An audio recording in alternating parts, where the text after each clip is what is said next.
आज स्कूलवरून येताना असं थकल्यासारखं होत होतं ना, चालू सुद्धा नव्हतं वाटत. आणि त्यात आमचं घर ना 4थ्या मजल्यावर आहे, त्याच्यामुळे आणखीनच जीवावर येतं. आणि स्कूलवरून यायला ना दुपारचे 2:45 वाजता. आता आल्या ना स्कूल मध्ये योगा केलता ना, ते मम्मीला करून दाखवत होते. ड्रेस पण चेंज नाही केला आणि लगेच मम्मीला विचारायला गेले काय बनवलंय जेवायला. तर मम्मीना गरमागरम चपाती बनवत होती आणि शिमला मिरची भाजी बनवत होती. ही भाजी बघून ना मी मम्मीला बोललं मला नाही जेवायचं. मग मम्मीने काय केलं, त्या भाजीला ना चपाती मध्ये टाकून त्याच्यात सॉस टाकून रोल बनवून दिला आणि ते खूप टेस्टी लागत होता. आणि स्कूल वरून आले ना मी जेवताना थोडी टीव्ही बघत असते. टीव्ही बघायच्या नादात आणि खायच्या नादात मी लक्षच नाही दिलं. अयो अनु, हे काय केलं तू कपड्याला? स्कूलचे कपडे आहेत ते. चुकून झालं मम्मी. काय चुकून? तू आता खाल्ल्याच्या नंतर ना पहिलं उठायचं आणि साफ करून घ्यायचं. मम्मीने पण साफ केलं असतं पण मम्मीला जेवण करायचं होतं, मग मीच लागले त्याला धुवायला. तर कपडे धुण्यासाठी ना आम्ही हे बिकोचं लॉन्ड्री लिक्विड वापरत असतो. हे कपड्यावर डाग आणि घाण एकदम पटकन काढतं, कपडे स्वच्छ आणि फ्रेश ठेवायला मदत करतं. रोजचे कपडे धुण्यासाठी एकदम परफेक्ट आहे. सगळ्यात महत्वाचं म्हणजे हे इको फ्रेंडली आहे, यात हार्श केमिकल नाही. तुम्ही बघू शकता एकदम घाण डाग किती पटकन निघून गेलाय आणि कपडे सुद्धा एकदम फ्रेश दिसायला लागलाय आणि याचा सुगंध सुद्धा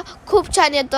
तुम्हालाही पाहिजे असेल तर स्क्रीनवर प्रोडक्ट टॅग केलेला आहे, तुम्ही तिथून घेऊ शकता.